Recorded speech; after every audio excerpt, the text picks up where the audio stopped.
Gua pasang dulu semua elemennya dulu ya. Salah. Berarti tadi.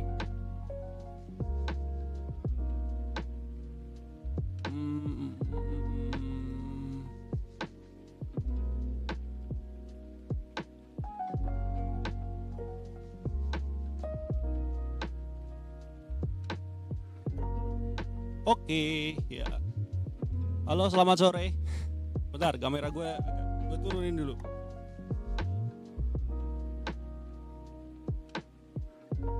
Aman. Oke, sip. Buka aja. Oke, selamat sore, selamat hari Minggu. Selamat menjalankan puasa ya di hari ke-9 hari ke-9 ya, karena sekarang tanggal 9 Maret 2025. Selamat datang di Luqman Channel Live Show season ke-5 episode ke-4. Nah, gimana kabar kalian? Semoga kalian sehat selalu pastinya. Dan menjelang waktu berbuka puasa yang tinggal 2 jam lagi, sekitar 2 jam lagi ya, gue akan nemenin kalian sambil ya ngabuburit gitu, buat apalagi mungkin buat teman-teman yang lagi nyari atau lagi istilahnya apa ya, war takjil gitu, lagi war takjil atau mungkin lagi bersiap-siap karena mungkin udah ada yang ngundang atau ada agenda untuk buka bareng gitu atau bukber di rumah makan atau di tempat kalian ngumpul begitu ya kan. Sambil menunggu, gue akan menemani kalian dengan berbagai macam bahasan-bahasan menarik yang terjadi di media sosial dan bahasan-bahasan yang menarik untuk gue perbincangkan pastinya selama sekitaran 2,5 jam ke depan, dari jam 4 ini sampai setengah 7 malam nanti gitu ya.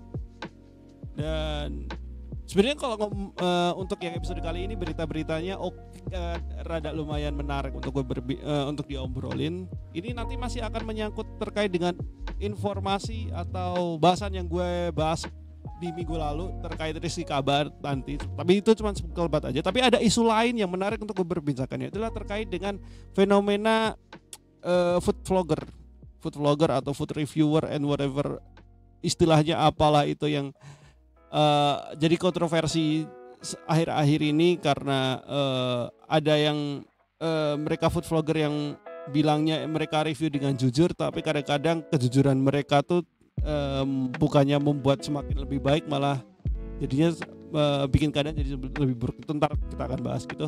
Selain itu juga, teman-teman, gue juga prihatin juga gue juga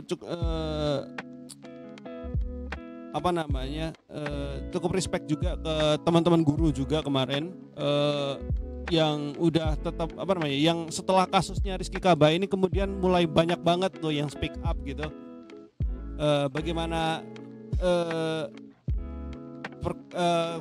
cara kerja mereka sebagai seorang guru begitu, baik itu yang PNS maupun yang honorer begitu. Mereka juga spill bagaimana penggunaan hasil gaji mereka gitu. Ada banyak banget loh yang kayak gitu, dan gue respect karena mereka mau mencoba untuk mengutarakan atau ngobrol ke publik begitu terkait bagaimana guru negeri yang sebenarnya gitu. Apakah dan mungkin gue bilangnya ini menentang apa yang disebutkan sama Rizky Kaba di kontennya begitu. Nanti kita bahas lah itu ya terkait itu. Dan juga buat teman-teman yang di Jabodetabek selama 1 minggu terakhir ini terjadi banjir yang cukup lama, bahkan kayaknya dan bahkan terutama teman-teman yang ada di daerah Jawa Barat begitu, banjir masih terjadi gitu, masih terjadi di sini, dan teman-teman yang mengungsi gitu banyak banget. Stay safe teman-teman yang ada di Jabodetabek. Gue tahu memang cuaca lagi labil-labilnya. Tapi anehnya kalau di daerah gue memang lagi hujan nih, sekarang lagi hujan. Kalau tadi itu terik banget. Makanya ini kalau lo nggak tahu ya, ini live ini pas gue bikin live pas lagi live ini di tempat ini ada kipas lagi muter di depan saya. Karena memang saking gerahnya gitu. Sekarang hujan tapi rasa gerahnya masih kerasa gitu. Jadi agak kurang nyaman memang gitu. Tapi untuk beberapa daerah lain mungkin memang lagi hujan dan memang banjir melanda gitu. Tidak terkecuali Jawa Tengah pun juga di beberapa daerah juga terjadi gitu. Yang penting intinya teman-teman yang mungkin daerahnya terdampak, daerahnya lagi terdampak banjir, stay safe teman-teman.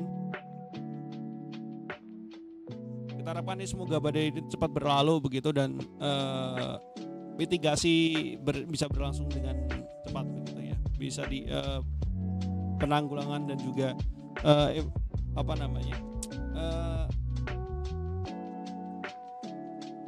segala halnya untuk menghentikan atau segera menghentikan bencana banjir ini bisa diselesaikan begitu ya. Oke, ini seperti biasa ya di live show, seperti episode yang kemarin juga susunannya masih sama seperti biasa, news update, analisis atau konten apapun. Kemudian yang nanti selanjutnya ada konten khusus atau konten baru begitu, segmen baru begitu. Kemudian segmen selanjutnya setidaknya membunuh waktu untuk jelang waktu berbuka puasa untuk daerah DKI Jakarta dan sekitarnya. Terus seperti biasa bagian endingannya adalah update channel gitu ya. Kita mulai segmen pertama kali ini. Oh ya, buat teman-teman yang nonton ini di TikTok, selamat datang. Gue lihat gak ada yang nonton. Kayaknya belum terlalu banyak yang tertarik untuk nontonin gue. Mungkin gue coba cari, gue coba ngelihat ini ya, teman-teman yang kan gue udah nge-share ke sosial media tuh. Coba gue lihat secara statistiknya gimana. Semoga ada yang nonton juga sih. Kalau enggak ya cuma aja gitu. Tapi buat teman-teman yang nonton kali ini live di TikTok maupun kalian yang nonton ini siaran ulang di YouTube, silakan di-share ke teman-teman kalian. Bantu ramein juga, kasih like, tinggalkan like, komen begitu. Dan kalau kalian punya rezeki berlebih silakan donate ke sini. Yes, di QR code yang ada di sini saweria.co/lhscz, atau teman-teman yang nontoninnya live di TikTok kalian bisa ngirim gift ya. Kenapa? Karena kalau kalian ngirimin gift ataupun kalian yang ngasih di Saweria, donate di Saweria, itu yang akan jadi prioritas untuk gue bacain komentarnya. Jadi kapan lagi gitu kalian bisa komen, langsung gue bacain gitu ya. Itu kalau kalian punya rezeki, kalau enggak ya enggak apa-apa. Ya enggak apa-apa, enggak. Gue enggak maksa pastinya. Gue enggak maksa untuk minta donat dan yang lain-lainnya kayak YouTuber yang lain atau TikToker yang lain gitu yang minta dikirimin paus lah. Gitu. Oke, kita langsung mulai aja segmen pertama dengan beberapa berita yang menarik untuk diperbincangkan yang terjadi di media, gak hanya cuma di media sosial tapi juga di masyarakat kita seperti biasanya di news update kali ini.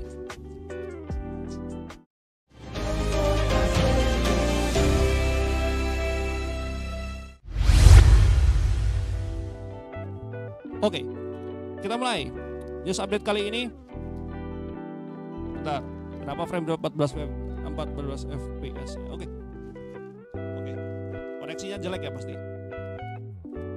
Gua lihat nih barnya merah. Oke, kita mulai aja. Jadi berita yang akan gue bacakan kali ini ada banyak banget. Dari banyaknya berita gue akan hadirkan 3 berita pilihan yang gue pilih dan gue kutip dari berbagai macam platform portal berita terpercaya di Indonesia. Oke, gue akan mulai ke yang pertama adalah terkait bencana banjir yang terjadi di daerah Jabodetabek. Buat teman-teman yang tinggal di Jabodetabek, karena gue penasaran, karena memang ya gue tahu berita ini karena sejak hari Senin yang lalu berbagai macam portal berita dari pagi sampai sore, dari pagi sampai siang itu nyarin breaking news terus-terusan. Jadi itu yang membuat gue akhirnya tahu kalau memang terjadi ketika ada berita terjadi bencana banjir bahkan sampai sejabodetabek gitu ya. Jadi gue penasaran lagi gitu karena gue gak sempat nontonin juga dari pagi sampai siangnya gitu untuk nontonin breaking news. Jadi gue akan hadirkan beritanya teman-teman. Ini gue kutip dari detik.com ya. Data dan fakta banjir Jabodetabek. Kita lihat nih. Oke, gue kutip ya, gue bacain ke lo. Dari Jakarta, hujan deras mengguyur Jakarta, Bogor, Depok, Tangerang, dan Bekasi atau Jabodetabek. Akibatnya banjir melanda wilayah tersebut. Wilayah Jabodetabek dikepung banjir sejak Senin 3 Mei 2025. Jadi benar ya, dari Mei kemarin ya. Dari 3 Mei kemarin. Sungai yang mengalir di Jabodetabek meluap akibat intensitas hujan yang tinggi. Wilayah yang paling parah terdampak adalah Bekasi. Pemukiman mal hingga stasiun di Bekasi ikut terendam banjir dengan ketinggian hingga 3 meter. Salah satu pemukiman yang terdampak banjir adalah kawasan Pondok Gede Permai atau PGP di Kecamatan Jatiasih, Kota Bekasi, Jawa Barat, kebanjiran. Berdasarkan video yang diambil dari drone, daerah bantaran Kali Bekasi ini terlihat memprihatinkan. Pemandangan Pondok Gede Permai yang kebanjiran ini dibagikan oleh Dinas Bina Warga dan Sumber Daya Air atau DBM SDA Kota Bekasi di akun Instagramnya Selasa 4 Maret 2025. Dalam video yang direkam pada pukul 9.30, terlihat Kali Bekasi meluap ke sisi kanan dan kirinya. Saking tingginya permukaan air sungai, badan sungai sampai mepet ke jembatan di atas sungai. Air Kali Bekasi meluap, wilayah di sekitarnya menjadi terendam air berwarna coklat, sama seperti badan sungai. Perumahan, masjid hingga pohonan terendam air. Terlihat dari ketinggian rumah-rumah terendam air, bahkan ketinggian banjir nyaris mencapai atap pemukiman. Tak tampak lagi jalan-jalan yang bisa dilalui karena semuanya terendam banjir. Terlihat kantor logistik dan peralatan BNPB masih relatif lebih kering ketimbang wilayah lainnya yang kebanjiran. Namun Jalan Gunung Putri di depannya kebanjiran. Dilansir dari Antara, kawasan Pondok Gede Permai ini dilanda banjir dengan ketinggian mencapai 80 cm pada pagi sampai siang tadi. Kendaraan tidak dapat melintas dari daerah ini. Ternyata selain pemukiman di Pondok Gede Permai itu mall di Bekasi pun juga terdampak. Itu adalah pusat perbelanjaan Mega Bekasi Hyper Mall, Kota Bekasi. Area parkiran hingga lantai dasar mall ini terendam air. Banjir terjadi pada Selasa 4 Maret 2025. Pantauan Detikcom, jalan di sisi kanan Mega Bekasi terendam banjir. Akibatnya jalan tersebut tidak bisa dilalui pengendara mobil ataupun sepeda motor. Di tempat yang sama merupakan area parkir mobil dan sepeda motor pusat belanja ini. Kini lokasi tersebut dipenuhi oleh air. Bentar. Aman? Cek. Suaraku aman ya? Aman ya? Oke. Lanjut. Sejumlah mobil yang terparkir terendam sepenuhnya oleh air, hanya terlihat bagian atapnya. Barang-barang para pedagang di kios lantai dasar juga ikut hanyut terbawa air.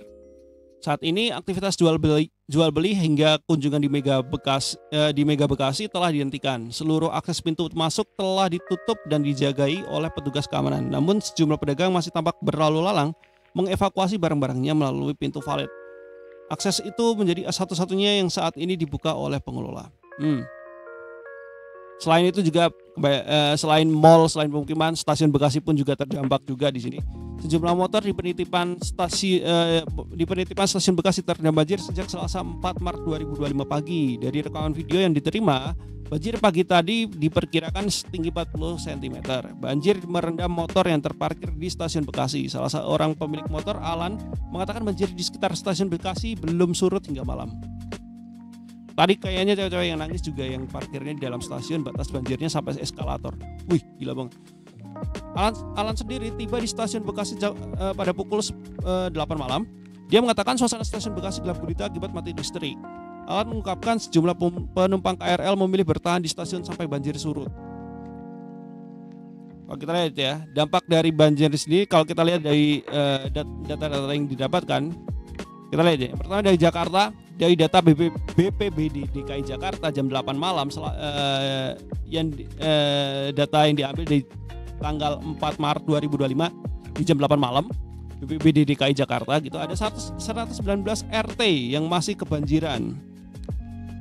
Jakarta Barat ada 15 RT yang terdampak. Terus Jakarta Timur ada 56.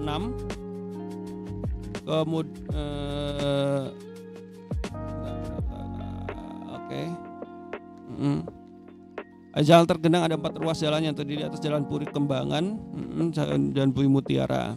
Sedangkan wilayah yang sudah surut ada Serengseng Sawah, Lebak Bulus, Cipinang Muara, Rawabuaya, Cilandak Timur, dan Kelurahan Gedong.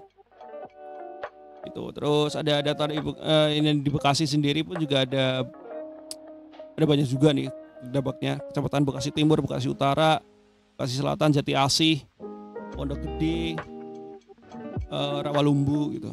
Depok, Tangerang lumayan banyak banget ya kalau kita lihat di sini.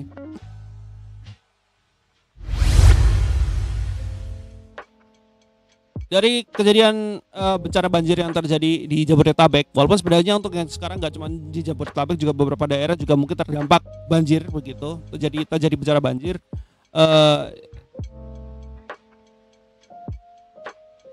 Nggak kebayang juga gitu, karena memang kalau kemarin memang tidak terbayangkan akan terjadi gitu banjir seperti ini dengan berbagai macam faktor ya, curah hujan begitu. Kemudian tadi luapan sungai yang dimana ini dampaknya luar biasa sejabodetabek loh guys, bayangin tuh. Terus gue sempat dapat kabar juga ini karena berita yang gue bacain ini di posting atau ditulis pada tanggal berapa? Di hari Selasa lah, perkiraan hari Selasa tanggal 4 Maret gitu. Setelahnya gue dapat ada kabar-kabar terbaru juga terkait banjir ini, dan juga bukan di Bekasi, di mana sih kalau nggak salah di Jawa Barat juga sih, di Jawa Barat, bukan di Jabodetabek, tapi seingat gue ada yang terjadi longsor, banjir dan juga longsor yang mengakibatkan 1 orang tewas. Jadi bencana kayak gini luar biasa begitu. Terus gue dapat kabar terakhir juga kalau untuk yang di Jabodetabek ya, warga-warga di Jakarta pun juga yang terdampak katanya dipindahkan atau diungsikan sementara ke Rusunawa. Terus kemarin juga dari pihak pemerintah sendiri, Pak Prabowo turun ke Jawa Barat begitu untuk melihat atau memantau secara langsung bagaimana penanganan dari bencana banjir di Jabodetabek ini gitu ya. Dan kembali lagi teman-teman semuanya yang tinggal di Jabodetabek ya, baik Jakarta, Bogor, Bekasi ya, Depok, Tangerang, teman-teman stay safe begitu ya. Kita nggak tahu nih cuaca yang labil ini akan selesai kapan begitu, dan teman-teman selalu waspada ya, dan pahami juga mitigasi bencana, terutama yang terkait banjir ini. Karena kembali lagi ya, kalau ngomongin banjir saya yakin ya nggak cuman bukan di Jabodetabek sih. Lebih tepatnya kalau misalkan teman di Jakarta ini adalah bencana tahunan, tapi walaupun ini karena ini bencana tahunan, harusnya ya kalian sebagai warga Jakarta gitu pasti paham dengan bagaimana mitigasi bencana yang ada gitu ya. Yang penting intinya teman-teman selalu waspada, selalu waspada, selalu jaga kesehatan begitu, karena baik lagi ya, akibat dampak banjir, kemudian hujan, cuaca yang nggak menentu, bikin imun tubuh juga jadi ya nggak menentu juga begitu. Apalagi di bulan puasa juga, selalu teman-teman jaga kesehatan ya, pola makannya juga diatur begitu. Kita pengennya walau bencana terjadi, tapi kita pengen kita dan juga orang-orang yang tercinta kita tetap dalam keadaan sehat begitu ya, dalam menghadapi bencana ini. Yang pastinya teman-teman selalu tetap selalu jaga kondisi ya. Itu. Lanjut ke berita selanjutnya. Berita selanjutnya ini terkait kelanjutan dari kasusnya Rizky Kabah gitu. Kasus yang dimana kontennya Rizky Kabah yang kemarin agak-agak geli gue nontonnya itu, yang dimana dia merendahkan profesi guru dan bahkan cenderung menghina atau merendahkan profesi guru karena dianggap semua guru melakukan tindakan korupsi. Kabar terbaru yang gue dapatkan adalah si Rizky Kabah ini akhirnya ditangkap kepolisian. Kan sempat ngomong dulu kemarin sempat dia kabur ke Jakarta Selatan. Akhirnya di hari Senin kemarin Jadi setelah live show gue bikin konten itu ya, gue bikin panjang lebar tentang Rizky Kaba ini. Keesokan harinya si orang ini, si Boti yang satu ini ditangkap kepolisian. Gue langsung gue bacain beritanya ke lo. Gue kutip dari liputan6.com ya. Di liputan6.com, TikToker Iki Kaba yang hina semua guru korup akhirnya ditangkap polisi. Gue kasih lihat ke lo. Dari liputan6.com Jakarta, seorang TikToker asal Pontianak, Rizky Kaba, 21 tahun, menjadi sorotan setelah video yang diunggahnya di media sosial memicu kemarahan masyarakat. Dalam video tersebut, ia menyebut semua guru sebagai koruptor dan pemalak berkedok pendidik, serta mengajak pengikutnya untuk tidak menghormati profesi guru. Pernyataannya yang kontroversial segera mendapat kecaman luas, terutama dari para pendidik. Persatuan Guru Republik Indonesia PGRI Pontianak pun melaporkan Rizky dan ke Polda Kalimantan Barat pada 26 Februari 2025, menuduhnya mencemarkan nama baik profesi guru. Alih-alih meminta maaf, Rizky justru mengunggah konten tambahan yang meledek netizen. Ia bahkan memamerkan tumpukan uang dan menyatakan bahwa ia akan tetap hidup mewah meskipun dihujat. Namun sikapnya yang menentang itu akhirnya harus berujung pada konsekuensi hukum. Pada 3 Maret 2025, polisi menangkap Rizky di rumahnya setelah ia sempat menghilang dari publik. Video penangkapannya viral di media sosial dan di mana ia terlihat meminta maaf dengan singkat sebelum dibawa ke aparat kepolisian. Ini gue belum nonton sih sebenarnya ini bagaimana kejadian dia ditangkap gitu.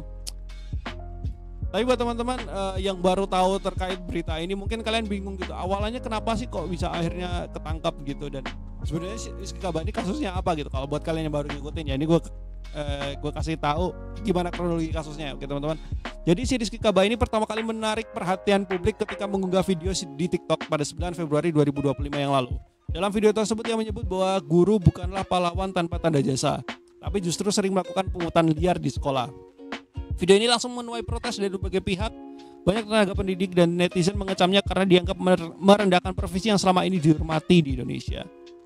Harusnya nggak di Indonesia, bahkan seluruh dunia pasti ini dihormati sekali profesi ini. PGRI Pontianak kemudian mengambil langkah hukum dengan melaporkan Rizky ke Polda Kalimantan Barat pada 26 Februari 2025. Laporan tersebut meminta pihak berwajib untuk menindak tegas ujaran kebencian yang disebarkan oleh Rizky di media sosial. Merespon laporan tersebut, polisi mulai melakukan penyelidikan dengan memeriksa sejumlah saksi dan bukti digital. Setelah cukup bukti terkumpul, polisi akhirnya menjemput paksa Rizky di rumahnya pada 3 Maret 2025 pukul 11 malam. Berarti kejadian ditangkapnya tuh setelah gue live show ya, berarti setelah live show episode kemarin sekitar jam 11 malam ya, baru ditangkap tuh. Sejak videonya Rizky viral ini, kemudian protesnya mulai muncul nih dari berbagai macam pihak begitu. Para guru baik yang tergabung di PGRI maupun individu menyatakan bahwa pernyataan Rizky telah mencoreng martabat mereka. Banyak netizen juga geram dengan sikapnya si Rizky yang bukannya meminta maaf malah justru mengolok-ngolok netizen dan memamerkan uangnya. Beberapa warganet menyatakan bahwa tindakan Rizky menunjukkan kurangnya rasa hormat terhadap guru yang telah berjasa mendidik generasi muda. Beberapa komentar yang mencerminkan kemarahan netizen antara lain, amit-amit sambil lus perut. Ada yang komen kayak gitu. Kemudian ada lagi yang komen, gak kuat nonton lebih dari 10 detik, jijik. Jijik karena kebotiannya ya. Unggahan Instagram @fakta.indo tentang kasus Iki Kaba mendapat lebih dari 19.000 likes, menunjukkan tingginya perhatian publik terhadap masalah ini. Setelah beberapa hari dalam penyidikan, Polda Kalimantan Barat akhirnya bertindak. Pada 3 Maret kemarin, polisi mendatangi kediaman Rizky di Pontianak untuk menjemputnya guna pemeriksaan lebih lanjut. Dalam video yang beredar, Rizky terlihat duduk dengan ekspresi santai saat polisi datang. Sebelum dibawa, ia sempat berpamitan dengan warga yang mengurumuninya dan hanya berkata singkat, "Minta maaf semua." Minta maaf semua. Menurut pihak kepolisian, Rizky bisa dijerat dengan UITE atau Undang-Undang Informasi dan Transaksi Elektronik terkait ujaran kebencian dan pencemaran nama baik. Jika terbukti bersalah, ia berpotensi menghadapi hukuman penjara. Ya, kira-kira dari kasus ini apa yang kita bisa pelajari, teman-teman? Yes, kita yang kita bisa pelajari adalah gimana cara kita bertanggung jawab gitu dalam kita membuat konten, teman-teman ya kan? Bagaimana penggunaan media sosial yang tidak bertanggung jawab dapat berujung pada konsekuensi hukum. Beberapa pelajaran yang bisa diambil dari kasus ini adalah kebebasan bicara tetap memiliki batas, menghina profesi tertentu terutama yang dihormati seperti guru bisa memicu reaksi keras dari masyarakat yang berujung pada tindakan hukum. Media sosial bukan tempat untuk provokasi tanpa konsekuensi. Rizky sempat menikmati ketenaran singkat karena videonya viral, tapi akhirnya harus menghadapi akibat dari perbuatannya. Pentingnya berpikir sebelum berbicara di ruang publik. Apa yang diunggah di internet bisa berdampak lebih besar daripada yang dibayangkan. Nah, setelah ini kemudian yang selanjutnya akan terjadi seperti apa? Nah, saat ini Rizky masih dalam pemeriksaan polisi, masih diperiksa ya teman-teman. Dia ditangkap tapi masih dalam tahap pemeriksaan untuk menentukan apakah ia akan dikenakan hukuman lebih lanjut. Polisi juga di tengah menyelidiki apakah ada unsur lain dalam kasus ini, termasuk kemungkinan pelanggaran UU ITE yang lebih berat. Sementara itu banyak netizen berharap kasus ini bisa menjadi peringatan bagi influencer dan juga pengguna media sosial lainnya, termasuk gue juga, agar lebih berhati-hati dalam berbicara di depan publik. Pihak kepolisian juga menegaskan bahwa kasus ini akan menjadi presiden bagi penanganan ujaran kebencian di media sosial, terutama yang menargetkan profesi tertentu dan bisa menyesatkan opini publik. Oke, balik lagi.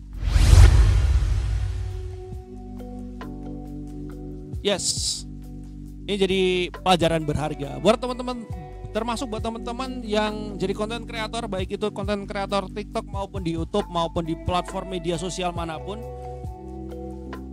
That's why kenapa gue dari ya di Anavises yang kemarin gue ngomong panjang lebar sambil mengeluh dan menyampaikan keresahan gue terkait si Rizky Kaba ini. Gue selalu bilang bahwa kalau mau bikin konten, kalau bisa ya bikin skripnya dulu.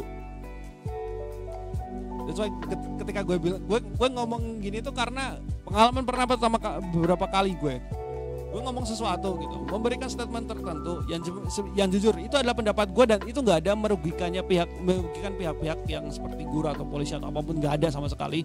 Cuman banyak orang yang merasa yang gue sebut salah tangkap dengan apa yang gue omongin. Tapi walaupun begitu gue tetap bisa mempertanggungjawabkan apa yang gue omongin. Karena gue bisa memberikan fakta datanya seperti apa begitu. Testimoni dari banyak orang juga mendukung argumen gue juga. Sehingga dari sini pun gue bisa bilang kalau mau lo jadi konten kreator setidaknya ya inilah yang lo harus lakukan begitu. Kalau lo memberikan fakta tertentu harus didukung dengan bukti, data dan fakta yang ada gitu. Jangan asal bunyi aja, jangan asbun aja gitu. Terutama kayak si Rizky ini. Ada yang netizen di luar sana, ada yang berspekulasi kalau Rizky Kaba ini disinyalir skizofrenia. Ada yang bilang kayak gitu. Kenapa? Karena kalau di teorinya netizen ya, Rizky Kaba ini cuma mengarang cerita aja. Bahkan ketika kan beberapa kali harus bikin video klarifikasi sampai nangis-nangis dan yang lain-lainnya yang sebenarnya itu bukan klarifikasi minta maaf yang tulus gitu. Itu bahkan sampai nyeritain dia pernah jadi korban bully lah, digebukin sama guru lah dan yang lain-lainnya. Ada yang mikirnya bahwa Rizky Kaba ini beneran dipukulin, dipersekusi dan yang lain-lainnya begitu. Tapi kan kembali lagi kalau ngomongin kayak gini kasus seperti ini gue nggak boleh kok kalau ngomongin korban bully kalau dia dibilang korban bully kalau itu beneran terjadi kita mesti lindungi si Rizky Kaba. Tapi kalau misalkan ini cuman bualan aja ya agak why sih menurut gue. Karena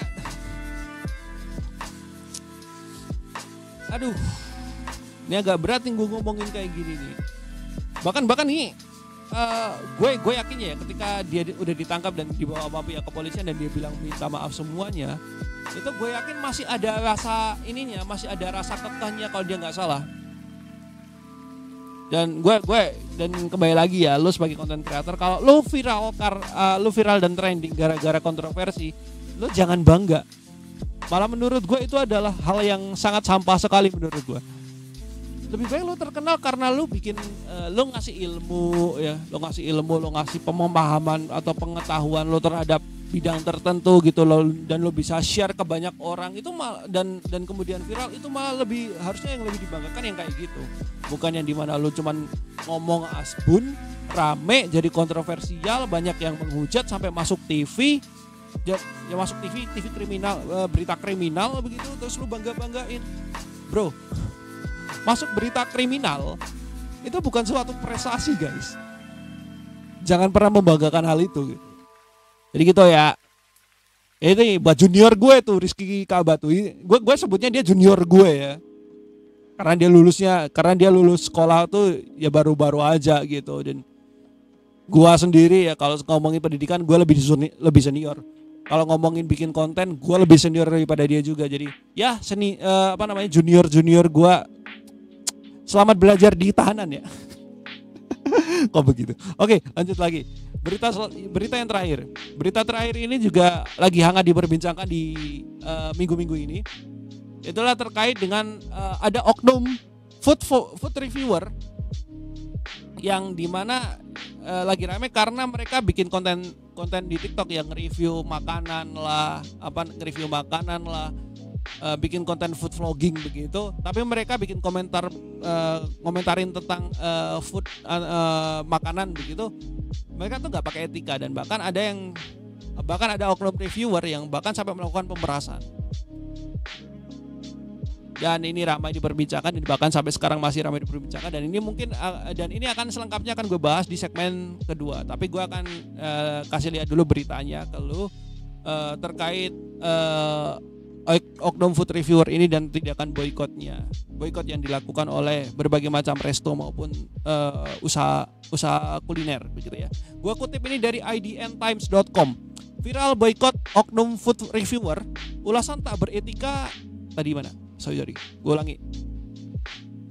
Viral boikot oknum food reviewer, alasan tak beretika hingga pemerasan. Gue kasih lihat ke lo. Oke. Gue kutip dari IDN Times ya. Baru-baru ini dunia kuliner Indonesia dihebohkan dengan gerakan boikot terhadap seorang food reviewer bernama William Anderson alias Code Blue, what the fuck is that? Pemilik akun Instagram @codeblue. Awalnya ia dipuji karena alasan jujur dan tanpa ragu mengkritik makanan yang ia cicipi. Namun kelamaan banyak orang mulai menyadari bahwa kritikan yang seringkali terlalu berlebihan dan cenderung merugikan para pelaku usaha kuliner baik UMKM maupun restoran besar. Kasus ini bukan pertama kalinya Code Blue berselisih dengan pemilik bisnis kuliner. Ia pernah bersatu dengan Bang Madun, yang dimana itu adalah pemilik Madun Osengnya Kopsa. Pernah dia berseteru karena pada saat itu kalau nggak salah seingat gua itu ngomentarin makanan dan juga tempatnya yang jorok. Gua masih ingat tuh.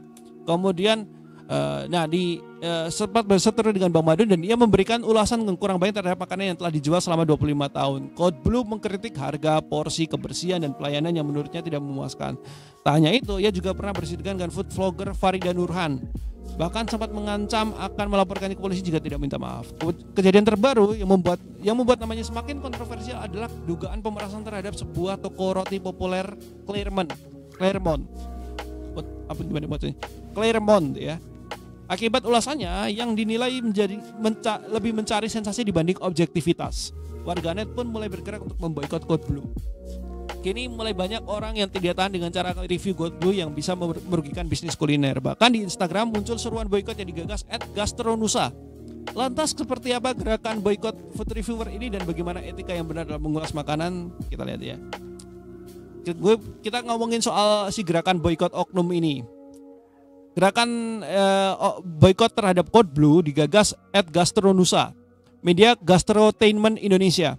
Dalam unggahannya pada 2 Maret 2025 yang lalu yang mendapat lebih dari 30.000 likes, mereka menyerukan boikot oknum food reviewer dengan 3 alasan utama. Yang pertama, reviewer mencari engagement dengan dramatisasi berlebihan di media sosial. Yang kedua, pakai ulasan untuk menekan pemilik usaha demi keuntungan pribadi. Dan yang ketiga, bersikap seolah menjadi food consultant atau inspektur kebersihan demi dapat bayaran. Gastronusa juga mengajak para pelaku usaha kuliner buat memasang poster boikot ini di tempat mereka sebagai bentuk perlawanan terhadap reviewer yang dinilai tidak etis. Dukungan dari warganet pun mengalir deras. Terdapat beberapa komentar menarik seperti yang ditulis akun @jordialdian. Bantuin brand awareness, jangan malah nyusahin, ujarnya. Bahkan ada yang menyarankan untuk membuat petisi seperti yang dituliskan @mainquilling. Mungkin kalau bikin petisi untuk menolak kedatangan autumn ini lebih bagus. Tidak hanya itu, ada pemilik bisnis yang turut berkomentar juga. Wah, saya sudah lama kasih lihat karyawan kami kalau orang ini datang untuk ditolak. Bahkan udah ada gerakan boikotnya sebelum gerakan boikot ini muncul gitu. Ada pula beberapa warganet yang merasa lega dengan gerakan boikot ini, seperti yang dituliskan @ria_harley. Akhirnya ada juga yang buka suara tentang hal yang meresahkan ini. Sudah lama tidak serak dengan oknum yang suka cari panggung melalui kesalahan orang lain. Dituduh melakukan pemerasan dan review palsu. Oke, kita lihat bareng-bareng ya.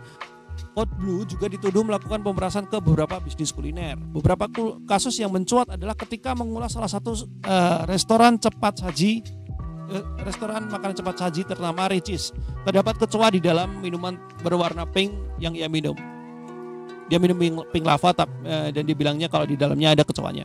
Codeblue memberitahu kepada publik melalui akun TikToknya. Pihak Ricis pun sudah meminta maaf.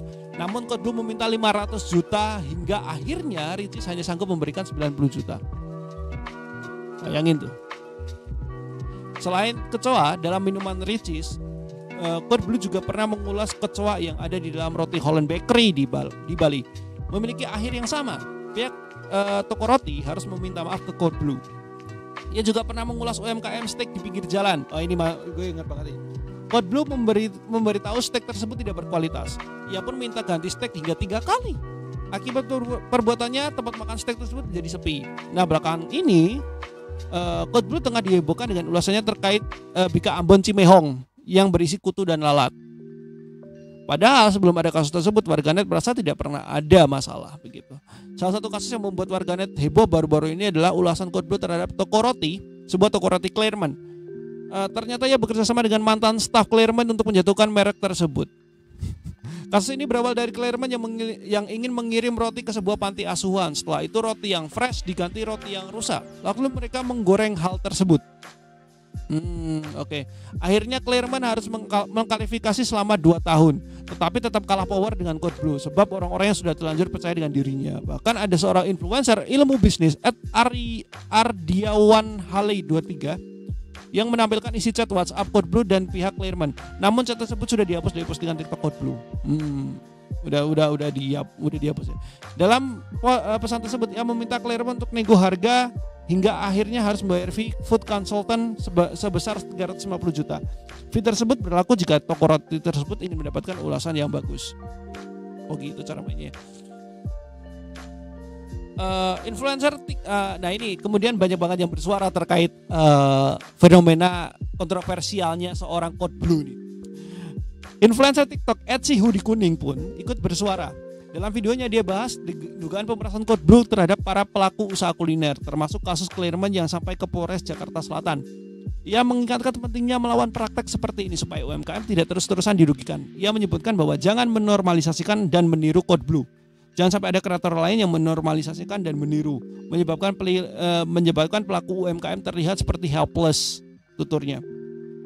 Dia pun memberikan tips buat para pemilik usaha, yakni jangan ragu menolak food reviewer yang tidak berlisensi. Kalau ada ulasan yang merugikan, langsung hubungi reviewer buat take down.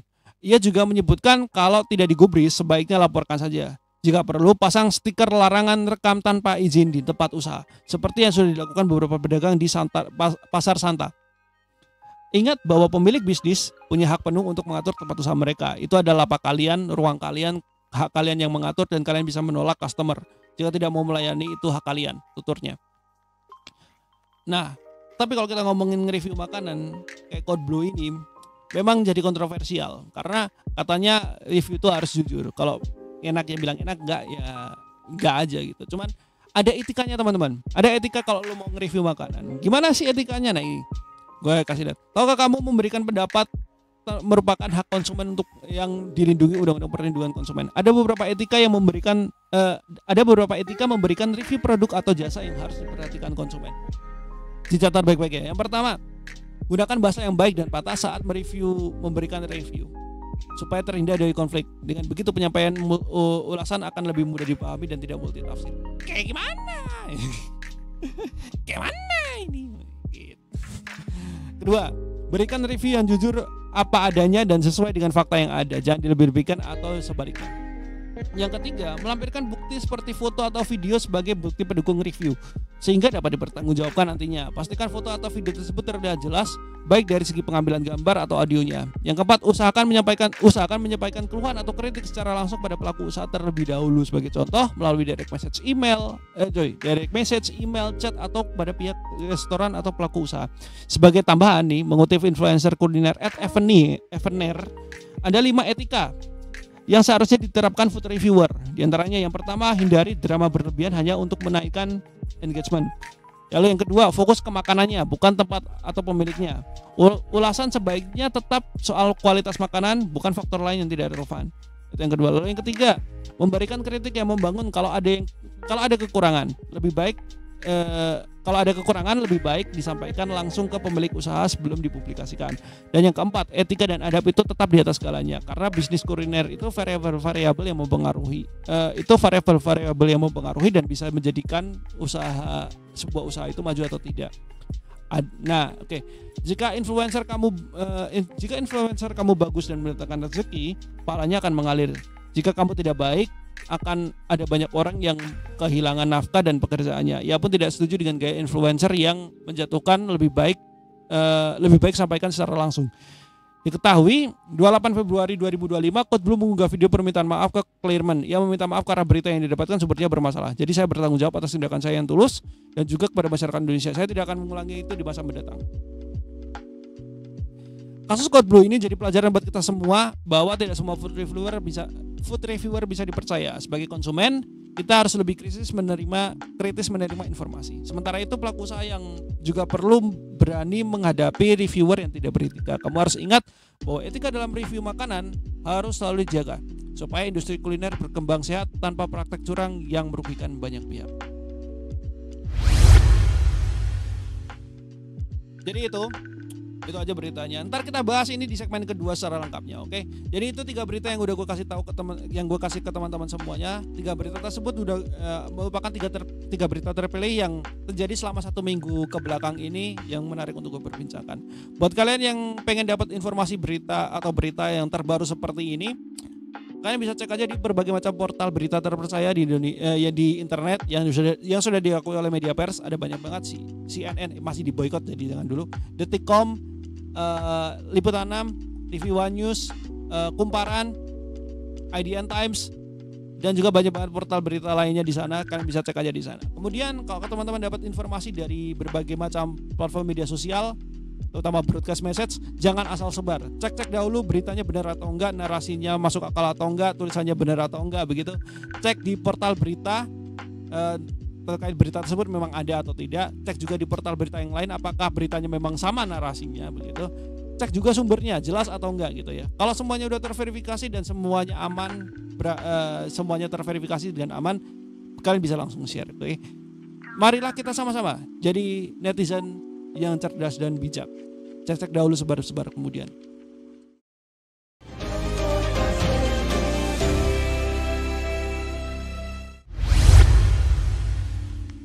Oke, itu segmen pertama. Segmen kedua, seperti yang gue janjikan tadi, seperti yang gue sebutin tadi, kita akan ngobrolin soal food vlogger, food reviewer dan yang lain-lainnya yang ramai diperbincangkan, dan juga si Codeblue ini.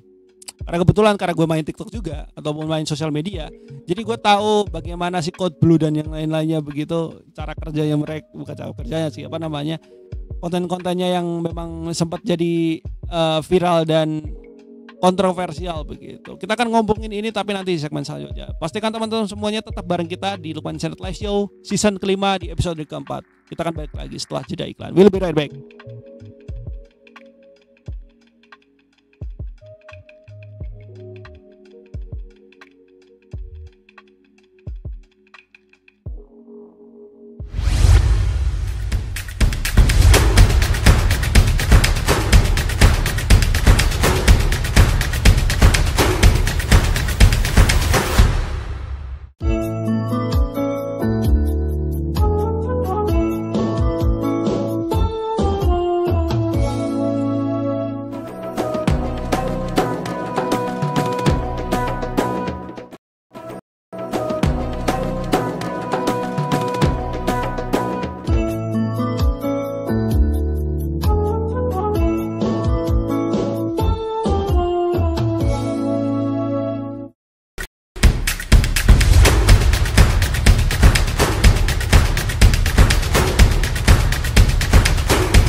Terlalu silau. Oke.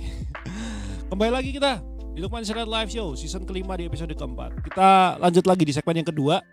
Gua mau ngomongin lebih lengkap lagi atau lebih lanjut lagi terkait dengan kontroversialnya food vlogger dan bahkan sampai muncul aksi boykot food vlogger atau food reviewer yang disinyalir mereka mengklaimnya mereka honest review atau review yang jujur, tapi ternyata faktanya atau di lapangan yang terjadi adalah dari review-review yang katanya jujur, review yang yang tidak dibuat-buat gitu, tidak dilebih-lebihkan, malah justru merugikan tempat usahanya, bahkan sampai menutup, bahkan sampai lapak usahanya ini ditutup begitu. Karena merugi akibat si food reviewer ini. Kita akan bahas semuanya di Hanafi Says kali ini.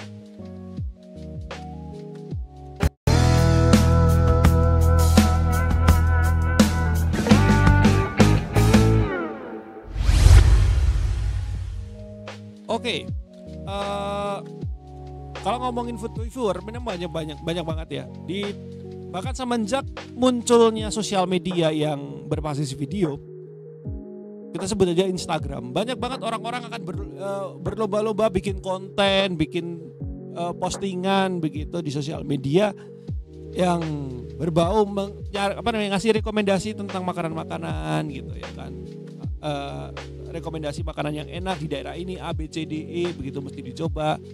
Ada yang mampir ke tempat tertentu nyoba makanannya, wah enak nih. Yang lain-lainnya dibagi-bagiin lah informasi-informasi tersebut di sosial media gitu.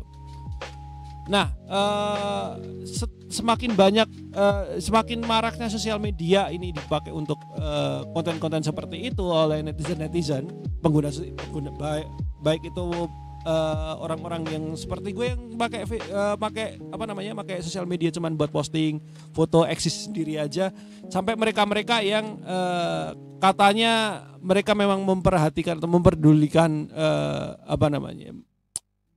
sebagai konsumen ya, memperdulikan kualitas produk begitu untuk digunakan atau yang recommended untuk para penikmat atau para penonton atau pengguna media sosial yang lain untuk setidaknya mencobalah apa yang gue sempat cobain ini gitu, karena memang saking recommendednya banyak banget lah seperti itu. Dari awal-awal sosial media muncul dari Instagram, kemudian bergeser ketika muncullah TikTok ya, muncullah YouTube, banyak banget konten kreator di luaran sana begitu yang akhirnya mencoba untuk bikin konten-konten nge-review makanan lah, mukbang lah, nyoba-nyoba pelestarian di daerah tertentu, kemudian nyari rekomendasi makanan yang kayaknya menarik untuk dicoba para pengguna media sosial yang lain begitu. Nah, salah satunya adalah Code Blue. Ini adalah yang lahir dari TikTok ya, lahir dari sosial media monyet. Gue sebutin aja di sini nggak apa-apa. Salah satunya adalah Code Blue. Yang kalau lo tanya ke gue dari sejak kapan lo tahu Code Blue, itu adalah dari zaman gue 2021 ya. 2021 gue main TikTok, gue tahu yang namanya Code Blue, terus ada lagi namanya yang hampir sama tuh secara tapi gue lupa akunnya apa, Kokirushima atau apa sih namanya, yang dia cara bawainya hampir sama kayak Code Blue ya, kayak gitu. Banyak banget tuh food vlogger seperti itu. Kalau di YouTube udah banyak banget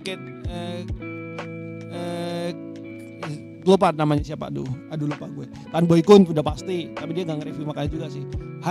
Bang Hanif dari Mamang Kuliner tuh ada juga. Banyak banget tuh kreator-kreator yang muncul di sana. Nah, yang Code Blue ini nih yang membuat gue ngerasa ini menarik untuk diperbincangkan, karena dia nge-reviewnya nggak seperti review pada umumnya gitu. Dia nge-review makannya udah nggak enak ya udah nggak enak begitu. Walaupun sebenarnya pas awal-awal Code Blue ini muncul, dia nggak nampakin muka ya, nggak nampakin komuk dan kepala botaknya. Dia cuman ini aja, dia cuman nggak ngeluarin nggak face reveal dia ya. Jadi dia cuman dengan konten kayak sosial media kayak pengguna sosial media yang lain gitu, yang dimana mereka nggak pede ngeliatin mukanya mereka, atau memang mereka mengkonsep untuk nggak memperlihatkan mukanya kayak gitu. Jadi jadi si Coldblue ini datang ke resto-resto. Tapi kalau gue lihat ya pas awal-awal ya, membuat gue akhirnya tahu Coldblue adalah di resto-resto yang memang bintang 5 begitu.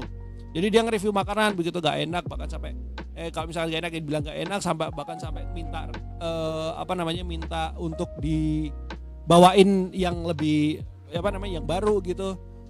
Banyak banget lah yang kayak gitu-gitu teman-teman. Nah ini rame dan awal-awalnya ya sempat ada tentangan juga dari netizen kok reviewnya kayak gini sih, kok caranya kok frontal banget. Tapi dia dari saat itu sampai sekarang masih tetap kekeh dengan caranya dia. Kalau dia bilang gak enak, udah gak enak gitu. Gue kalau ngomongin reviewing seperti ini sebenarnya kalau mau ngomongin honest review masih gak apa-apa selama lo gak memperlihatkan identitas restonya. Kalau lo udah nge-spill nama restonya, ya kalau lo udah nge-spill nama restonya terus lo kata-kata yang jelek,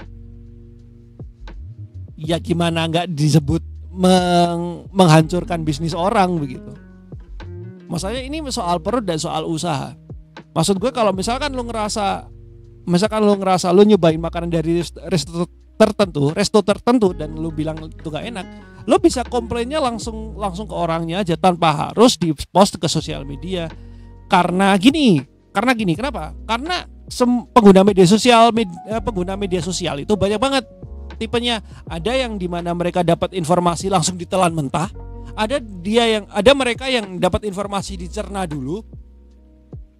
Kalau misalkan ini cocok buat gue ya udah gue masukin, tapi kalau enggak gue buang begitu. Banyak banget pengguna sosial media yang kayak gitu. Ada yang mereka yang bisa memilah informasi, ada dari mereka yang dapat informasi apa langsung makan aja gitu. Tanpa dicerna dulu, tanpa dicerna ini rasanya. Kayak lu makan sesuatu deh. Kan lu masuk ke mulut, lo rasain dulu kan. Ini manis, asin atau apa begitu. Kan harusnya seperti itu. Ada aroma apanya ini yang bikin rasanya enak gitu. Enggak dimakan langsung diglek gitu. Enggak masuk mulut langsung ditelan, masuk mulut langsung ditelan, enggak kayak gitu. Ya kalau kayak gitu itu disebutnya adalah netizen yang bodoh. Gue bisa bilangnya netizen yang bodoh karena mereka dapat informasi asal telan aja tanpa dicerna dulu, tanpa dicerna di otaknya gitu. Nah, kesalahannya Coldblue adalah seperti itu, adalah di situ. Gue nggak tahu, dia paham nggak sih tipikalnya netizen itu gimana? Karena kan nggak semua orang yang pakai sosial media itu seperti dia gitu. Dia boleh belak-belakan, tapi semua orang yang pakai sosial media nggak semuanya senang sama sesuatu yang belak-belakan, gitu loh. Kalau lo bilang jelek ya kejujuran penting, bener. Gue tahu jujur itu penting. Ada salah satu akhlak yang mulia. Kalau kita belajar belajar budi pekerti atau pendidikan agama, gue tahu kalau jujur itu adalah tindakan atau akhlak yang terpuji. Tapi mohon maaf, ya jujur bener jujur, tapi harus tahu tempatnya juga gitu. Tahu tempat juga kalau lo mau memberikan sesuatu atau menyampaikan sesuatu dengan jujur gitu. Kalau misalkan contohnya tadi ya, gue bikin news update tuh, gue jujur gue ngutip dari portal berita ABCDE, gue cuma membacain aja gitu dan gue komentarin dikit gitu. Itu baru jujur. Yang dimana kejujuran yang gue sebutin barusan yang di news update itu yang gue nyebutin kalau gue ngutip dari ini, itu gak ngerugiin pihak portal beritanya. Malah justru gue ketika gue bacain berita itu, gue kalau kalian nontoninnya ini siaran ulang di YouTube, gue bahkan ngajak kalian untuk nyoba baca beritanya sendiri di portal berita yang linknya gue kasih di deskripsi. Kan seperti itu. Itu salah satu bentuk kejujuran yang setidaknya tidak merugikan pihak yang lain. Coldblue mungkin menurutnya nggak merugikan ya, karena memang review itu harus jujur, nggak boleh dilebih-lebihkan, nggak boleh dikurang-kurangin, kan seperti itu. Tapi tahu tempat juga, bos. Lo mengkritik sesuatu, ya nggak, maksud gue kalau dalam hal ini usaha makanan ya, kalau lo mau mengkritik usaha makanan, apalagi usaha makanan yang kecil-kecil itu, jangan disebarluaskan di sosial media. Maksud gue, omongin dulu sama pemiliknya, sama ownernya gitu. Itu kan lebih nyaman gitu, lebih adem begitu. Karena lu bicaranya langsung ke orang yang punya gitu. Sehingga ketika kalau misalkan lu ngomongnya langsung ke orangnya yang punya, setidaknya orang yang punya itu bakal si ownernya akan merasa tergetar hatinya untuk mencoba memperbaiki kualitasnya. Paham nggak maksud gue? Bandingin sama caranya Code Blue yang dimana itu disebarkan di sosial media, dibilang kayak gimana gitu kan, kayak gitu, dan gaya ngomongnya kayak gitu. Lu sebagai seorang pengusaha makanan deh, lu mending dikatain secara langsung di depan lu. Kalau makanannya gak enak, mending langsung bilang makanan ini gak enak langsung di depan muka lu. Sebagai owner, mending reviewernya ini ngomongnya langsung ke muka lu, atau ngomongnya di sosial media yang berujung pada netizen yang bodoh ini, terutama yang nerima informasi langsung telan mentah-mentah, langsung nge-head tempat lu, ngasih review bintang 1 di Google Map-nya. Itu bodoh juga sih menurut gue. Bayangin tuh, lebih pilih yang mana? Kalau gue punya bisnis makanan ya, mending gue dikatain habis-habisan di depan muka gue. Jadi food reviewernya datang, gue kasih janji makanannya nggak enak atau kualitasnya jelek, mending dia komplainnya atau ngata-ngatainnya di depan muka gue aja daripada disebarkan di media sosial. Paham nggak? Karena kalau disebarin media sosial, lo nggak akan tahu dampaknya seperti apa. Mungkin lo ngerasa review lo jujur, ini membantu menginformasikan, memberikan edukasi ke orang-orang biar setidaknya memberikan informasi ke teman-teman, ke netizen di luar sana kalau pesan makanan di tempat ini tuh agak dipikir-pikir lagi gitu. Mungkin dipikirnya seperti itu. Tapi netizen yang bodoh kadang-kadang suka menelan mentah-mentah dan akhirnya ujung-ujungnya apa? Nge-hate, ngata-ngatain, dihujat lah. Ya daripada gue dihujat netizen, mending gue dihujat food vlogger 1 doang aja gitu secara langsung, daripada diposting dan kemudian berujung pada ntar usaha gue bangkrut gara-gara mulutnya si food reviewer itu kan gitu. Soalnya tadi gue bilang makanya tadi di berita gue sempat bacain tuh ada beberapa etika kalau lo mau jadi food reviewer. Ada etika yang mesti diperhatikan begitu. Kalau lo ngerasa kayak tadi, kalau misalkan lo coba makanan yang nggak enak, ya lo kasih reviewnya biasa aja, nggak perlu sampai yang kalau misalkan jelek dilebih-lebihkan gitu, sampai nyebutin jelek lah dan yang lain. Ya lo nyebutin jelek dan lo sebarkan identitas restonya. Gini.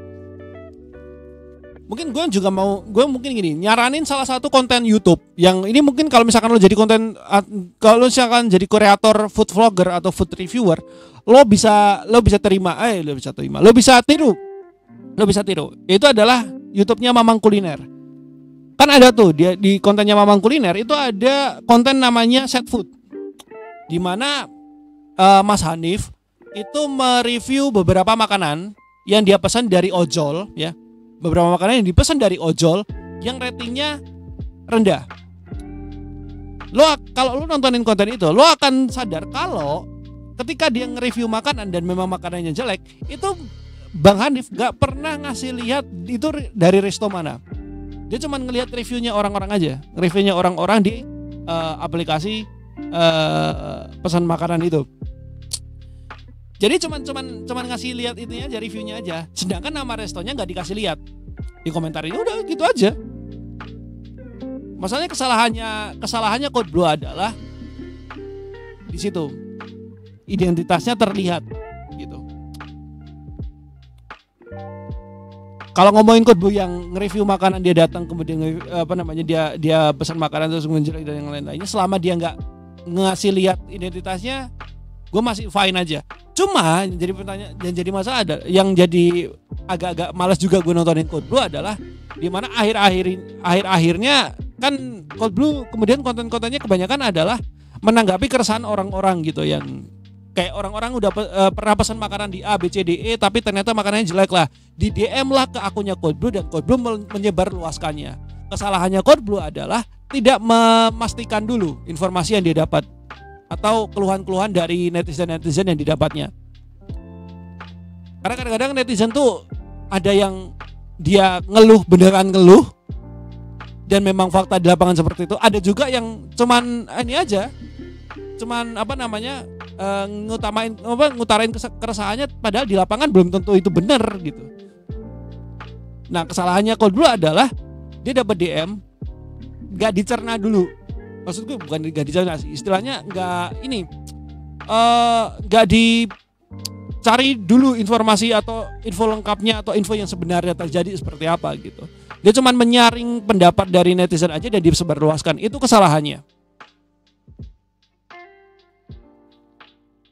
Ya tadi kalau di berita tadi ngomongin soal Ricis lah, kemudian ada yang ngomongin soal toko roti Claremont itu, gue tahu apalagi sih yang kasusnya Claremont itu bahkan udah ampe minta maaf. Nah, kesalahannya Coldblue adalah minta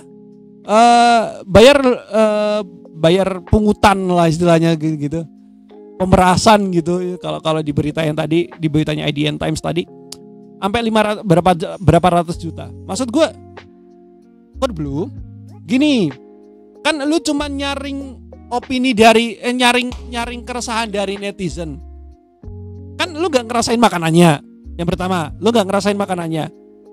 Kenapa lu sampai harus minta, kan udah minta maaf. Kenapa lu harus sampai ngasih syarat untuk bayar berapa ratus juta hanya untuk video tersebut di take down? Maksud gue, kan lu gak ngerasain makanannya, lu gak, gue nyaplok pangananmu cuy. Gue ngemplok pangananmu. Tapi kenapa dirimu malah minta untuk bayar 500 berapa ratusan juta agar konten yang merugikan Claremont ini dihapus? Kenapa harus sampai segitunya gitu? Kan lu bukan pihak yang merasa dirugikan. Yang pihak yang merasa dirugikan adalah netizen yang ngeluh sama lu. Kan begitu.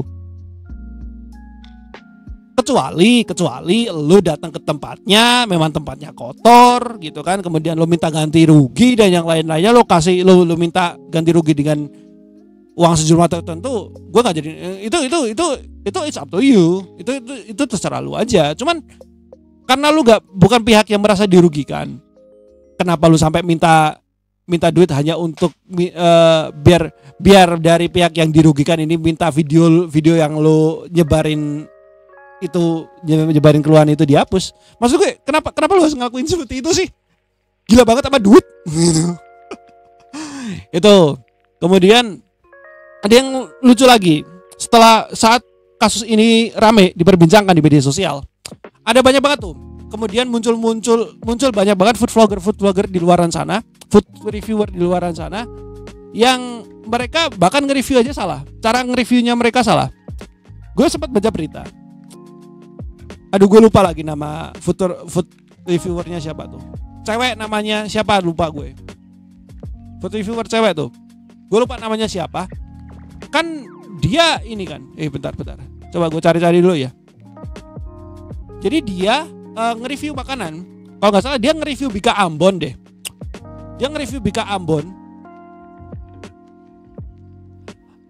Kemudian dia bilang Bika Ambonnya tuh nggak lembut. Bika Ambonnya tuh nggak yang kayak tekstur lembut, kayak habis dimasak gitu. Ternyata diketahui Bika Ambonnya itu sebelumnya disimpan di kulkas dan langsung dimakan. Kan goblok. Food vlogger, maksud gue, food reviewer, maksud gue jangan tolol-tolol amat, maksud gue. Udah tahu Bika Ambon keluar dari kulkas, ya setidaknya dikasih resting dulu gitu loh, biar kelihatan, biar rasanya lembut, biar teksturnya lembut gitu, nggak dalam keadaan beku langsung lu caplok.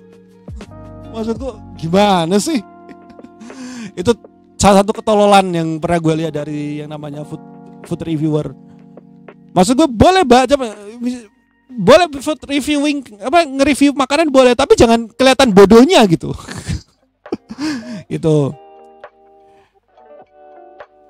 Itu ramai banget dan wah gila sih, maksud gue.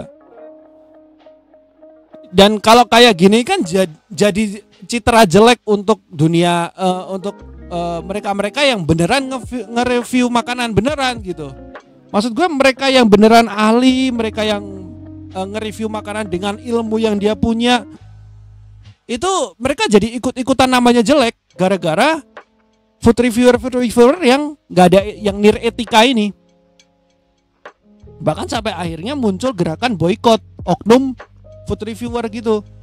Yang jadi masalah adalah ketika boykot ini muncul dan itu beneran berhasil, gue kasihannya adalah sama mereka kritikus makanan yang beneran mereka ahli.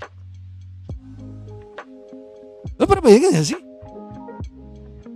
Ada sebuah perkumpulan, misalkan nih sebuah perkumpulan yang sebenarnya dia bagus banget nih, perkumpulan ini bagus banget. Cuman gara-gara satu orang nyempil yang merasa dirinya ada bagian dari perkumpulan tersebut melakukan sebuah kesalahan yang sangat luar biasa fatalnya, akhirnya jadi brandingnya jelek di mata masyarakat, dan akhirnya masyarakat melihat kejadian itu, masyarakat akhirnya memberikan stigma kalau semua perkumpulan tersebut jelek. Lu yang nggak ngelakuin kejelekan apapun, bagian dari lu yang nggak melakukan kejelekan apapun dan lu bagian dari perkumpulan tersebut, ikut tercoreng namanya. Kan lu berarti, gue yakin lu pasti nggak akan terima dong. Itu dia maksud gue. Kalau tadi ya kembali lagi ada etikanya. Lo jadi food reviewer ada etikanya. Lo punya keluhan terkait makanannya nggak enak lah, pelayanannya jelek dan yang lain-lainnya. Kalau bisa sebisa mungkin, dan harusnya sih bisa. Harusnya ini dilakukan adalah lo sampaikan itu langsung ke pemiliknya tanpa diposting di sosial media terlebih dahulu. Oke. Lo punya keluhan langsung aja. Kan ada namanya laman kritik dan saran. Lo pakai aja laman kritik dan sarannya itu. Jangan langsung di posting atau dijelek-jelekan aja di sosial media gitu. Takutnya kan netizen kita kan nggak semuanya pinter, kebanyakan kan monyet. Maksud gue jangan aduh. Gue agak gimana gitu ngomongin ini. BTW, gini ya. Gue dulu sempat terpikirkan untuk bikin konten food review seperti ini juga dulu 2029, cuman gue undur atau gue bahkan gak jadi gitu. Gak jadi gue bikin karena pertama, gue bukan ahlinya di bidang kuliner yang pertama. Lalu yang kedua, gue tuh orangnya nggak yang picky. Jadi kalau misalkan ada makanan apapun, mau enak atau gak enak gue sikat. Dan kalau gue ngomongin ngerekomendasiin ke orang-orang, gue gak bisa juga karena lidah gue belum tentu akan sama seperti selera atau lidahnya orang lain. Mungkin gue nyobain makanan tertentu, menurut gue rasanya enak, belum tentu buat orang lain rasanya enak. Kan setiap lidah orang kan beda-beda, sensitivitasnya terhadap rasa kan beda-beda. Jadi kan kalau gue mau ngerekomendasiin makanan A, B, C, D, E kan jadi agak susah gitu. Kalau rekomendasinya buat gue diri gue sendiri is oke, tapi kalau misalkan rekomendasi buat orang lain gue nggak bisa. Itu dia, karena karakteristik lidah orang beda-beda gitu. Karakteristik atau selera orang itu beda-beda. Kan seperti itu. Terus di samping gue karena lidah setiap orang itu beda-beda. Alasan kedua adalah gak punya duit. Gini, gue 2019 masih ngekos gitu kan, hidup gue tuh hanya berpaku pada uang saku yang dikasih orang tua gue setiap minggunya 150.000. Lalu pikir coba, gue bikin konten food reviewing kayak gitu. Mungkin gue dalam satu bikin konten mungkin bisa habis 100.000, 50.000 buat ngapain sisanya? Emang cukup buat ngidupin 1 minggu? Gila aja. Akhirnya gue gak jadi bikin itu gitu. Kecuali kalau misalkan ntar gue agak sukses gitu, keuangan gue udah mulai stabil, mungkin bisa gue. Tapi gue gak akan ikut-ikutan juga gitu. Akan ikutan bikin review kayak gitu. Gue mah makan aja. Rekomendasi ya oke, mungkin gue udah mulai bisa menerima lah. Kalau misalkan gue mau ngasih rekomendasi makanan enak A, B, C, D, E bisa gitu. Cuman gue kasih notes aja. Selera orang beda-beda. Tapi kalau misalkan lu penasaran silakan dicoba. Kalau misalkan nggak cocok, ya cari yang lain gitu kan. Seperti itu aja. Nah, kalau ngomongin food reviewing dan seperti ini, gue jadi tiba-tiba teringat sosok bernama Pak Bondan Winarno. Buat teman-teman yang generasi gua atau generasi di atas gua, pasti kenal dengan sosok Pak Bondan Winarno yang dimana sangat terkenal banget dengan program khasnya yang dulu sempat tayang di Trans TV, namanya Wisata Kuliner. Gue yakin teman-teman yang nontonin gue live di TikTok ini tahu sama program ini. Lu kalau misalkan penasaran sama programnya, lu coba cek aja di YouTube, itu postingannya banyak banget tuh. Posting tayangan ulangannya atau tayangan atau rekamannya yang rekaman tayangan atau rekaman program tersebut banyak banget tuh di up di YouTube. Kalau lo mau penasaran, cek aja di sana. Yang menarik adalah kalau ngomongin Pak Bondan ini, bahkan untuk beberapa netizen kita itu banyak menganggap bahwa ini harusnya jadi patokan bagi food vlogger atau food reviewer yang ada di Indonesia dalam gaya memberikan komentar atau mengkritisi sebuah makanan gitu, mengkritisi sebuah resto dan yang lain-lainnya gitu. Jadi ini jadi patokannya. Jadi patokan adalah almarhum Pak Bondan Winarno di program Wisata Kuliner.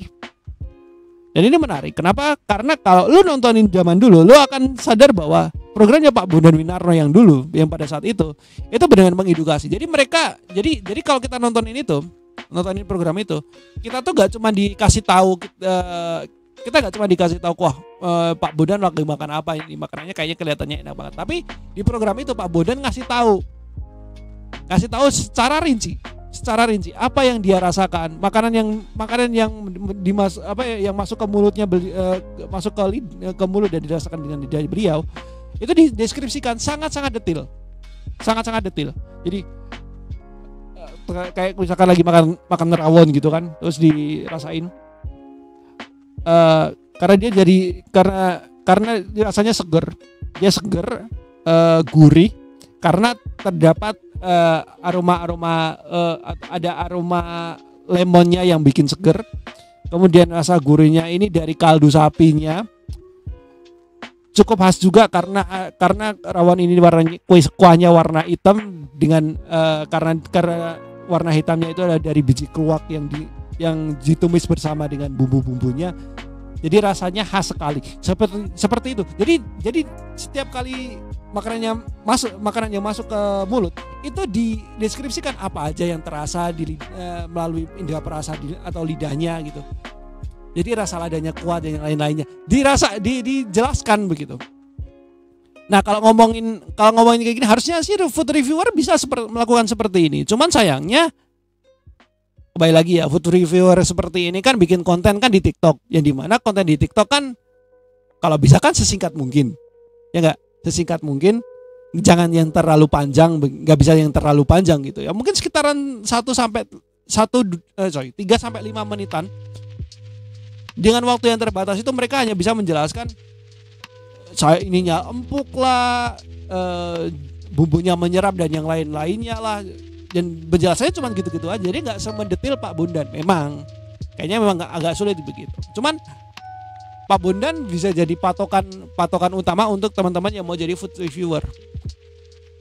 Dan memang harusnya seperti itu, karena di samping dia menjelaskannya sangat detail, Pak Bondan juga memberikan komentarnya terkait makanan. Kalau misalkan enak banget, yang rasanya enak banget, enak yang ya oke lah enak gitu, sama yang nggak terlalu, itu tuh dia menggunakan kata atau pemilihan diksi yang oke, yang setidaknya enak lah buat didengar gitu. Lo tahu kan kalau kalau nonton Pak Bondan Winarno, lo akan tidak asing lagi dengan istilah namanya maknyus, top marko top, gitu-gitu. Itu tuh sebenarnya kata-kata atau diksi itu dipakai untuk memberikan penilaian, wah ini enak banget nih, wah ini ya enak aja lah. Kalau misalkan makanannya nggak enak, Pak Bondan nggak pernah bilang makanan itu nggak enak. Pak Bondan cuma bilang lumayan, ini boleh dicoba juga. Seperti itu.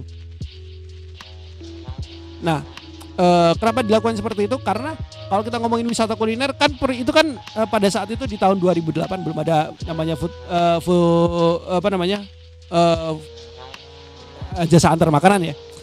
Pada saat itu lu sebagai food reviewer datang ke restonya gitu. Dan karena sebuah program TV pastikan nama tokonya atau nama restonya itu diperlihatkan, benar gak? Karena namanya diperlihatkan, otomatis kita nggak mungkin dong ngasih review jelek kayak makanannya nggak enak ini dan yang lain-lainnya, nggak mungkin dong. Kasihan juga nih tempat gitu ya kan, kalau misalkan sampai itu kesebut gitu. Akhirnya kalau dari Pak Bondan sendiri ya, yang gue salutin adalah kalau misalkan beliau merasa makanan yang di santapnya itu kurang enak gitu di resto itu, ngeluh keluhan itu disampaikan aja langsung ke ownernya. Disampaikan langsung ke ownernya, nggak disampaikan secara on air ketika tayang tuh program gitu, enggak, di belakang layar aja. Dan itu yang gue respect sama Pak Bondan. Dan bahkan sampai sekarang orang-orang kalau ngomongin food reviewer, juara satunya adalah Pak Bondan. Tapi orang-orang seperti Pak Bondan ini masih ada kok di Indonesia, masih ada banyak banget. Bahkan mereka yang punya program TV masih banyak. Mereka pun juga ada yang punya program TV. Lu yang nontonin Kompas TV, kalian yang nontonin Kompas TV setiap Sabtu paginya, kalian pasti tidak asing lagi dengan namanya Bang Benu Bulu. Itu juga salah satu food reviewer yang sangat yang oke juga nih kalau misalkan lu mau ikutin. Jadi juga cuman Pak Bondan, Pak Mas Benu Bulu juga bisa tuh kalian jadiin patokan tuh. Karena reviewnya Mas Benu Bulu, Bang Benu Bulu ini, dia juga pakai istilah-istilah atau diksi-diksi yang luar biasa. Ada diksi-diksi yang bisa mengkategorikan makanan itu enak atau ya biasa aja gitu. Ada istilahnya yang latudis lazis lah, terus ada yang katanya mumtaz lah dan gitu. Itu kan diksi yang diksi halus yang bisa dipakai gitu loh untuk memberikan penilaian terhadap sebuah makanan gitu. Yang enak banget, ada yang enak ya oke lah enak, ada yang gak enak juga. Jadi maksud gue, nah ini adalah tipsnya untuk kalian para food vlogger. Itu adalah memberikan istilah atau menyebutkan makanan tersebut enak atau enggak itu dengan istilah yang enggak secara harafiah gitu. Wah ini enak banget, pakai istilah ini yang memang bisa yang memang kata-kata ini yang memang bisa mencerminkan atau menggambarkan bahwa makanan itu memang benar enak yang biasa aja atau enggak enak begitu. Sehingga setidaknya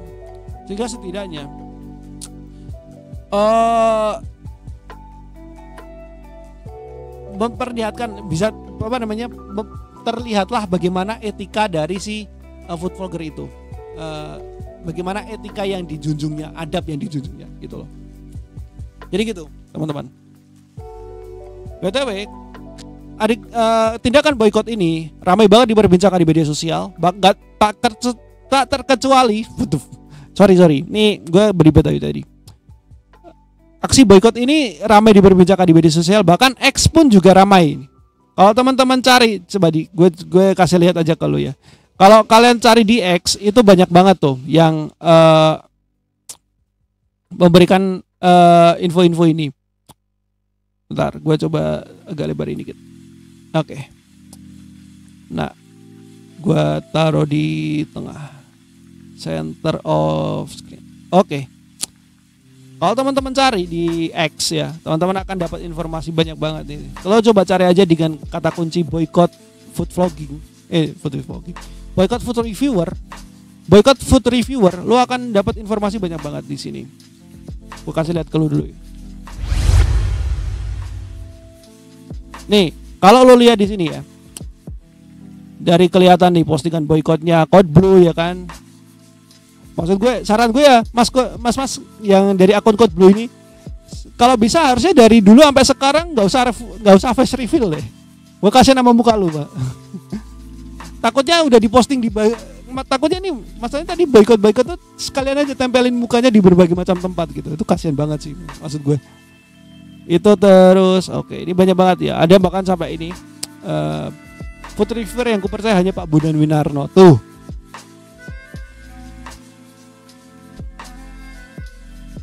Terus banyak banget tuh food vlogger atau food reviewer yang jadi target boykotnya tuh. Tuh kalau lo cari banyak banget tuh informasi yang bisa lo dapetin tuh. Jadi gitu. Gue balik lagi ke layar utama. Jadi gitu teman-teman. Jadi kalau mau mulai menjadi konten kreator food reviewer atau food reviewing gitu, saran gue adalah pahami dulu adab dan etikanya yang pertama. Lalu yang kedua, carilah referensi yang food reviewer yang memang terkemuka, yang pertama yang terkemuka. Lalu yang kedua adalah yang memang track recordnya bagus. Pak Bondan salah satunya yang bisa lu tiru. Selain itu Mas Benu Bulu juga bisa lu tiru.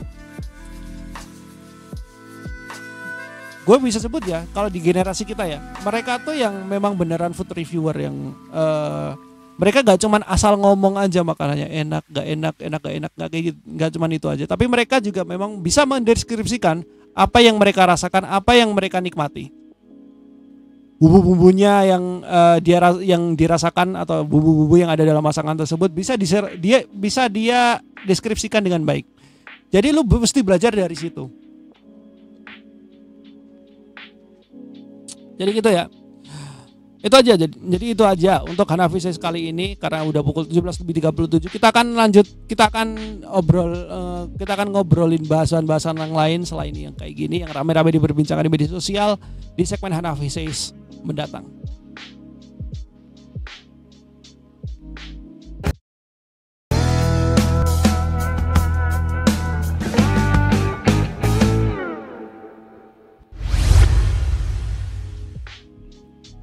Oke, jadi itu aja untuk segmen yang kedua. Segmen yang ketiga gue akan balik lagi. Kita akan ngomongin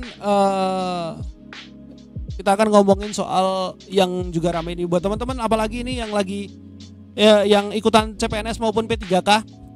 Dimana dia informasi terbaru yang gue dapatkan, informasi terbaru yang mungkin kan teman-teman juga udah tahu, kalau pengangkatan CPNS diundur di bulan Oktober 2025 ini.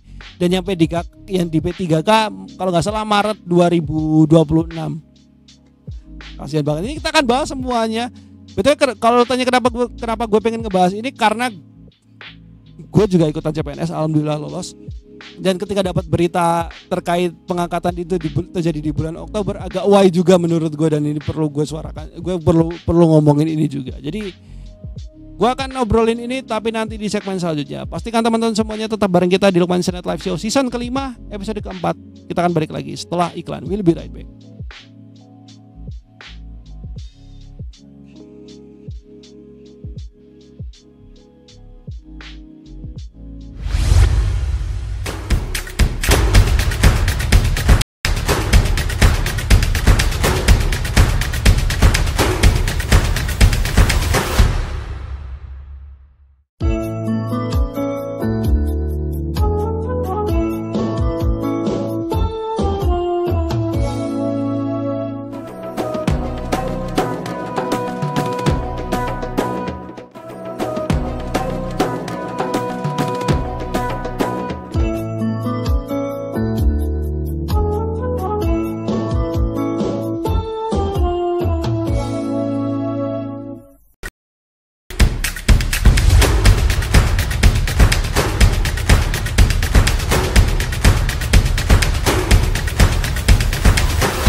Oke, masih bareng kita di Lukman Internet Live Show season kelima di episode keempat. Oke, gue munculin semuanya dulu sebelum kita lanjutkan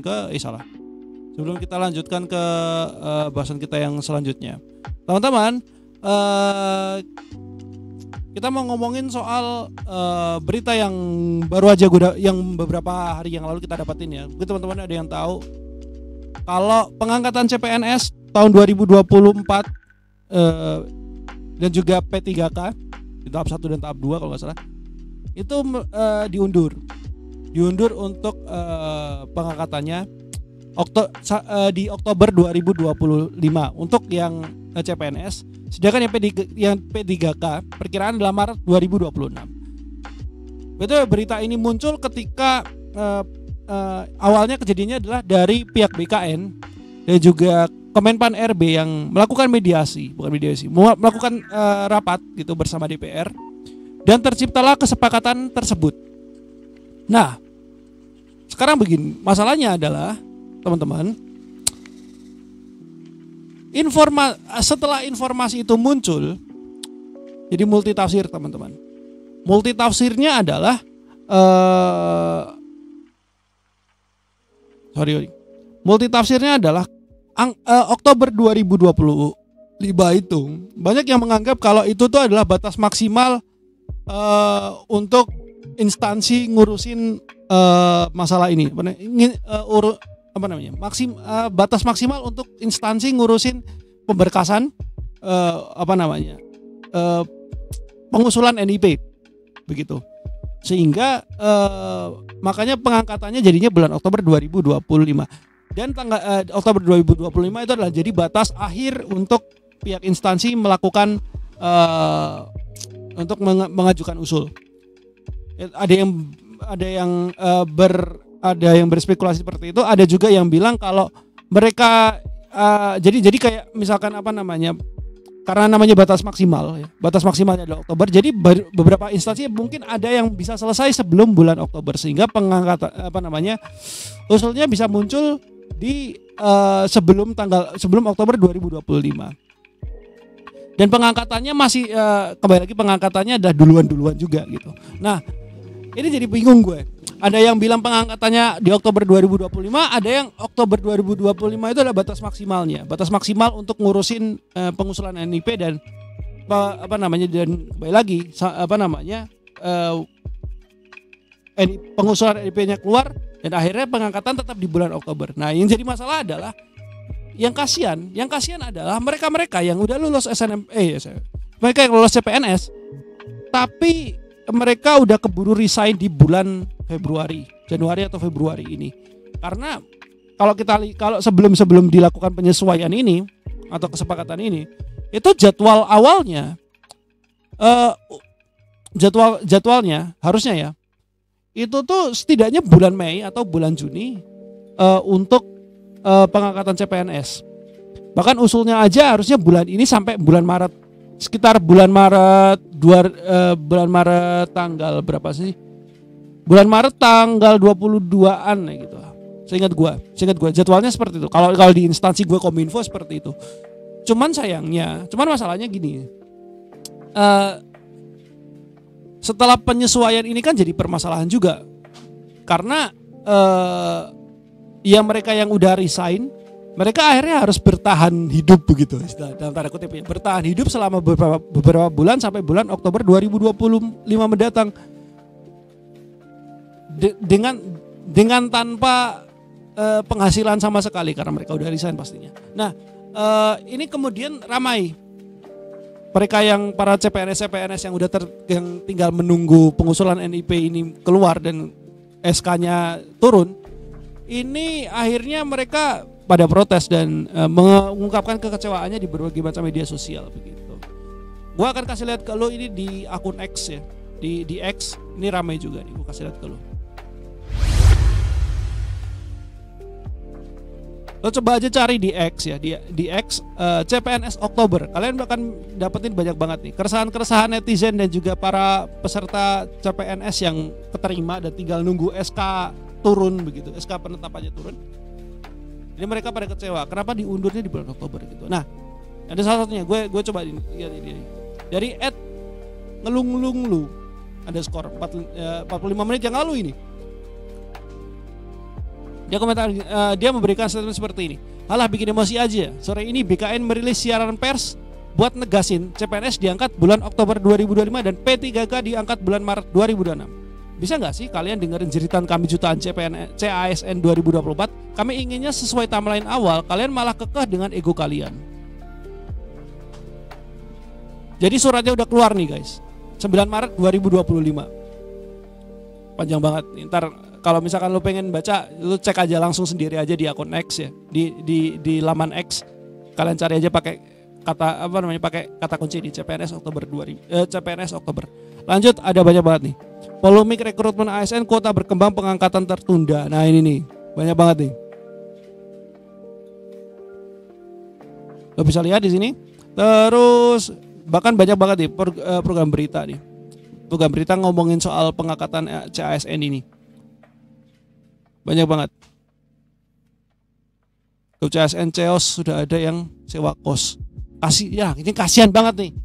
Udah sewa kos yang dimana mereka harapannya pada saat sewa kos itu tuh ya pengangkatan sebentar lagi setelah mereka nyewa kos gitu. Cuman sayangnya mereka harus hidup di kosan begitu berbulan-bulan sampai bulan Oktober. Yang dimana gue nggak tahu sih mereka membiayai sewa kosnya dari mana gitu. Kecuali kalau misalkan mereka masih bekerja gitu, mungkin ya mereka masih punya keuangannya mereka masih stabil gitu. Cuman sayangnya adalah kalau misalkan mereka adalah pekerja yang memang udah resign dan uang yang mereka punya hanya bisa untuk membiayai sewa kos mungkin cuma sampai 2 atau 3 bulan ke depan, kasihan banget tuh, mereka nggak bisa hidup selanjutnya, mereka nggak bisa hidup begitu, nggak bisa nerusin langganan nggak bisa ngelanjutin kosannya dia gitu kan. Ini dia masalahnya, ini gue bisa sebutnya ini mendadak banget, banyak banget keluhan. Bahkan dia banyak yang nge-DM ke berbagai macam konten kreator yang udah cukup besar begitu. Lu bayangin tuh, ini jeritan masyarakat yang terima CASN tapi kecewa karena pengangkatannya diundur di bulan Oktober. Lu bayangin.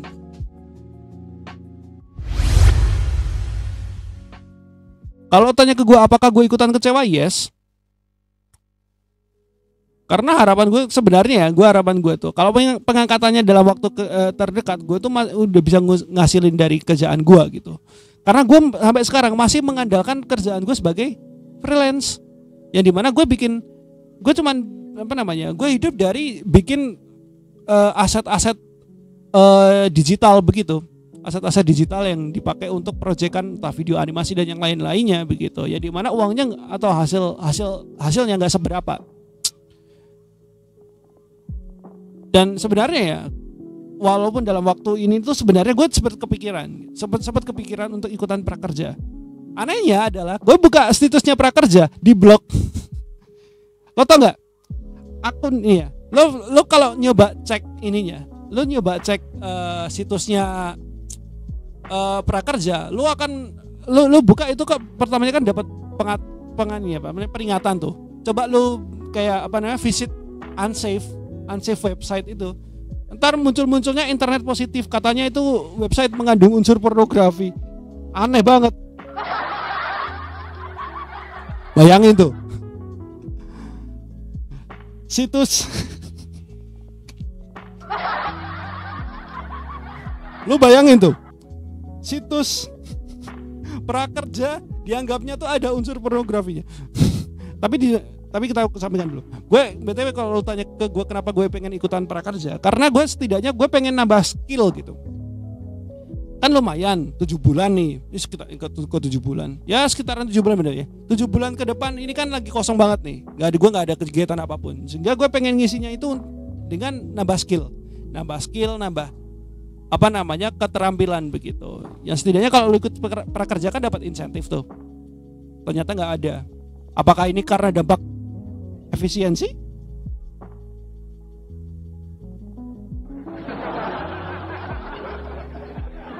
Sepertinya iya, itu ada karena dampak efisiensi, makanya gak bisa dibuka websitenya. Terus akhirnya ya gue gak berpenghasilan sama sekali berarti sama 7 bulan ini. Mohon maaf ya orang tuaku, bapak ibuku, aku jadi beban untuk selama 7 bulan ke depan. Itu. Terus kemudian ini kemudian ada informasi juga lagi mengenai keluhan-keluhan seperti ini. Kemudian dari pihaknya Kemenpan RB ya, terkait dengan selama 7 bulan ini bagaimana untuk mereka yang udah resign, gimana nasibnya. Beliau bilang bahwa mereka bisa ikut pelatihan terkait etika kerja ASN. Baik sebenarnya, sangat baik. Masalahnya gini Pak, ada duitnya nggak? Menghasilkan nggak? Kalau menghasilkan oke. Kalau lo dapat insentif dari lo ikutan pelatihan oke. Tapi kalau nggak ada duitnya, mereka mau hidup dari apa? Etika ASN lo hidupnya dari situ. Orang butuh duit Pak buat hidup, buat makan, buat biaya kos. Mereka yang resign tuh sebenarnya mereka udah optimis mereka akan diangkat dalam waktu dekat ini. Masalahnya enggak. Masalahnya diundur cuy. Lo bayangin tuh. Masalahnya diundur. Coba kalau nggak diundur, mereka akan sangat santai sekali. Mereka mau resign gampang aja. Masalahnya mereka resign di waktu pengumuman tersebut muncul secara dadakan. Ya kan kaget dong. Maksud gue jadi pemerintah tolong solutif dikit kayak gitu. Kalau ini kalau saran gue ya, Pak, mau ada efisiensi atau apapun, tolong dibuka lah prakerja. Itu sangat-sangat membantu loh. Terutama untuk orang-orang yang nganggur kayak gue. Prakerja itu sangat-sangat membantu sekali. Dan saya sangat disayangkan ketika kemarin gue nyoba akses, diblokir atau nggak bisa diakses. Gue nggak tahu itu kalau orang-orang ngomong itu karena dampak efisiensi, gue sih percaya ya. Sampai server sampai domain internet dari prakerja.co.id itu aja nggak bisa dibuka tuh. Saking itu ada salah satu dampak dari efisiensi itu, ya kan? Dampak dari efisiensi adalah website yang nggak bisa dipakai.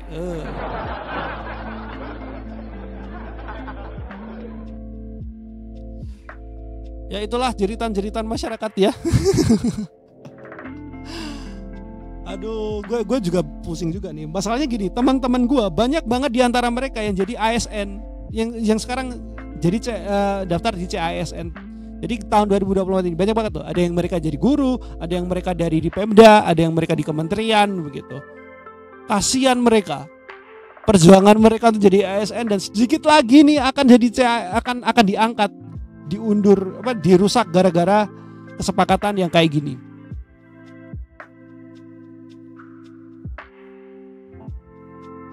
Harapan gue ya ini segera ditindaklanjuti lah gitu, maksud gue. Pihak BKN, pihak Menpan RB juga tolong dong dipahamilah kondisi para CASN yang seperti ini. Mereka yang udah merelakan pekerjaan mereka hanya untuk bisa jadi abdi negara, gak worth it itu. Kasihan banget. Kasihlah solusi yang memang membuat mereka yang bisa membantu bisa menutupi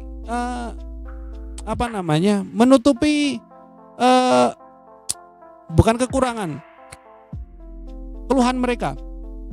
Kalau mereka butuh pekerjaan, kasihlah pekerjaan yang mungkin kayak pekerjaan yang hanya untuk beberapa bulan aja, yang dapat insentif, atau pelatihan yang dapat insentif seperti itu. Tolonglah bantu kami gitu. Itu aja sih.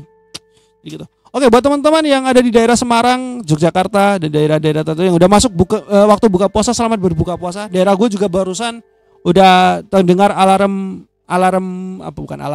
sirine waktu berbuka puasa, tapi ntar gue akan batalin nanti aja.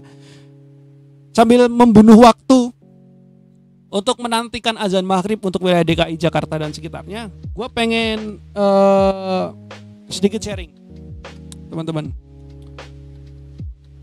Ini ada satu berita juga menarik yang pengen gue obrol. Ini gak sempat gue masukin di news update. Kalau tesisnya Pak Bahlil, disertasinya Pak Bahlil itu bukan dibatalkan. Jadi intinya minta direvisi. Ini menyangkut kontroversialnya Pak Bahlil yang dimana dia dapat jalur dia menempuh S3 dan disinyalir disertasi yang dia kerjakan itu adalah hasil joki.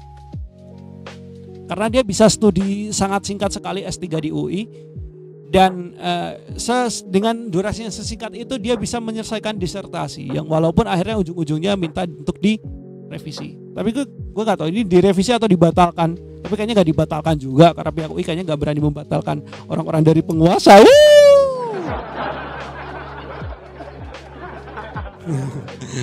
Tapi gue nggak tahu ya. Ini tolong Pak Bahlil jangan mempermalukan orang-orang timur. Karena kan gue sempat baca-baca artikel kalau Pak Bahlil itu adalah dari tanah timur, Indonesia Timur. Maksud gue jangan mempermalukan orang timur, Pak. Tolong. Orang timur yang gue kenal itu banyak kan orang-orang yang sangat cerdas, orang-orang yang sangat bertanggung jawab. Mereka yang dapat tugas, dapat wewenang, mereka mengerjakannya sangat mereka menjalankannya dengan baik. Jangan mereka nggak curang lah gitu. Masa Pak Bahlil curang? Oh, ini kayaknya bukan orang timur nih. Ini orang nggak mau nyebutin. Saya takut UIT. Malah Pak Bahlil ini masalahnya Bapak adalah pemangku jabatan menteri. Bapak pemangku jabatan menteri. Menteri SDM. Menteri SDM kan harusnya pinter dan jujur. Ini kok bikin disertasinya kok nggak pinter dan nggak jujur ya? Gitu. Oke. Oh, masih ada 1,5 menit lagi. Oh ya, udah mungkin segini aja untuk segmen yang sekarang ini. Saat lagi kita akan menantikan waktu azan maghrib untuk wilayah DKI Jakarta dan sekitarnya. Kita akan balik lagi nanti setelah waktu azan maghrib. Kita akan ngobrolin update terkait Lukman Internet Media dari berbagai macam platform. Jangan kemana-mana, tetap bareng kita di Lukman Internet Live Show season ke-5 episode ke-4. We'll be right back.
Yo, selamat berbuka puasa untuk teman-teman yang di daerah DKI Jakarta dan sekitarnya. Gue batalin dulu. Udah tadi sebenarnya, cuman yuk kita batalin bareng-bareng. Alhamdulillahirobbilalamin. Semoga puasa kita hari ini mendapat berkah dan semoga esok hari kita bisa menjalankan puasa kembali dan berkahnya juga berlipat-lipat ganda dibanding yang hari ini. Oke. Itu kita di segmen yang terakhir untuk menutup Lukman Internet Live Show di season 5 di episode keempat ini. Update apa aja yang akan terjadi di Lukman Internet Media dan dari berbagai macam platform. Oke. Yang pertama, live show masih akan seperti biasa setiap hari Minggu di jam 4 sore selama Ramadan ini. Dan gua kemarin sempat ngecek ya di kalender itu tanggal 30 kan hari Minggu ya, 30 Maret 2025 kemungkinan 30 Maret 2025 adalah hari terakhir puasa. Jadi di tanggal 30 Maret nanti ini gua gak akan masukin ke episode di season 5. Jadi ini rencana gue 30 Maret 2025 ini akan jadi episode malam takbiran. Kalau gue lihatnya di sini ya. Karena 30 adalah hari terakhir puasa. Tanggal 31 adalah hari lebaran, hari Raya Idul Fitri. Jadi untuk selama Ramadan cuman berlangsung dari tanggal 2 sampai tanggal 23 Maret. Jadi tanggal 30-nya kita nggak akan masukin episode di season kelima. Jadi akan masuknya di episode spesial gitu ya. Jadi teman-teman jadi besok masih akan tetap lanjut gitu. Besok masih akan tetap lanjut di season kelima di spesial Ramadan ya. Di spesial Ramadan begitu. Jadi gitu, Lukman Internet Live Show akan tetap lanjut seperti biasa hari Minggu. Setiap hari Minggunya di jam 4 sore.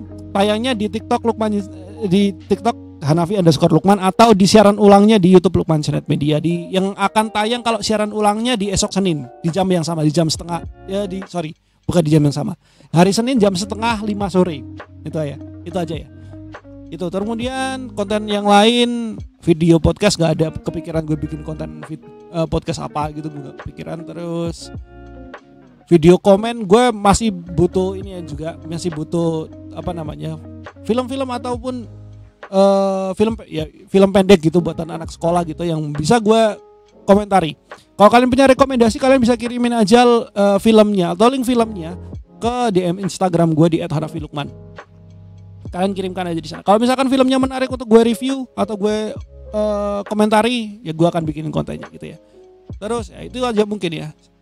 Jadi itu aja updatean tentang Lukman Channel Media dari berbagai macam platform.